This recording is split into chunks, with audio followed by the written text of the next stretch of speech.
এই দায় পরিপূর্ণভাবে সরকারকেই নিতে হবে। পুলিশ সংস্কার বা এই প্রশাসন যে সংস্কারের যে প্রক্রিয়াটি, সেটি দৃশ্যমান কোনো প্রক্রিয়া আমরা দেখতে পারিনি।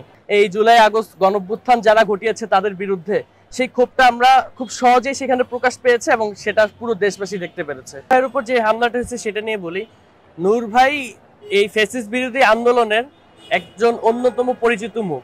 সে শুধুমাত্র 2024 না, অনেক আগের থেকেই এই ফ্যাসিস্ট বিরোধী আন্দোলনের কথা বলে যাচ্ছে এবং এই ফ্যাসিস্ট বিরোধী আন্দোলনের একটা অন্যতম পরিচিত মুখ।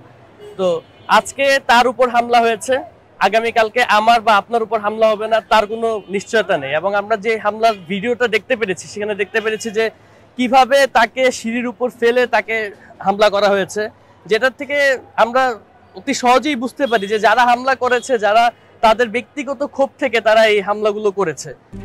RICL TMX, যুগের পর যুগ স্থাপনা থাকে মজবুত। তার মানে আমরা এইখান থেকে আমরা বুঝতে পারছি যে এখন পর্যন্ত সেই ফ্যাসিস্টের যে দোসররা রয়েছে, সেই আইন শৃঙ্খলা বাহিনীরা এখনো যে ফ্যাসিস্টের হয়ে কাজ করছে এবং তাদের যে ব্যক্তিগত ক্ষোভ এই জুলাই আগস্ট গণঅভ্যুত্থান যারা ঘটিয়েছে তাদের বিরুদ্ধে, সেই ক্ষোভটা আমরা খুব সহজেই সেখানে প্রকাশ পেয়েছে এবং সেটা পুরো দেশবাসী দেখতে পেরেছে। এবং 2018 সালের নির্বাচনকে বৈধতা দেওয়ার জন্য এই জাতীয় পার্টির অনেক গুরুত্বপূর্ণ একটি ভূমিকা ছিল।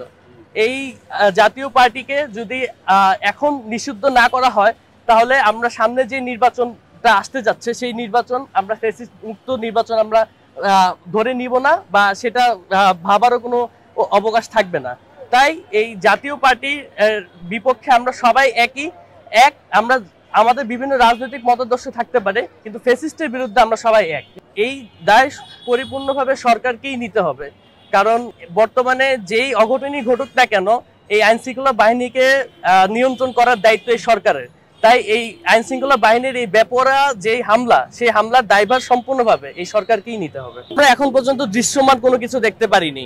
আমাদের যেটি একটি প্রধান দাবি ছিল যে পুলিশ প্রশাসনকে যাতে কোনো রাজনৈতিক সরকার এসে তাদের নিজেদের স্বার্থ হাসিলের জন্য ব্যবহার করতে না পারে, সেই ব্যবহার যাতে করতে না পারে ভবিষ্যতে, সেই রকম কোনো বন্দোবস্ত আমরা এখন পর্যন্ত এই সরকারের আমলে সেরকম কোনো উদ্যোগ আমরা দেখতে পারিনি। যার জন্য আমরা বলতেই পারি যে এখন পর্যন্ত এই পুলিশ সংস্কার বা এই প্রশাসন যে সংস্কারের যে প্রক্রিয়াটি, সেটি দৃশ্যমান কোনো প্রক্রিয়া আমরা দেখতে পারিনি।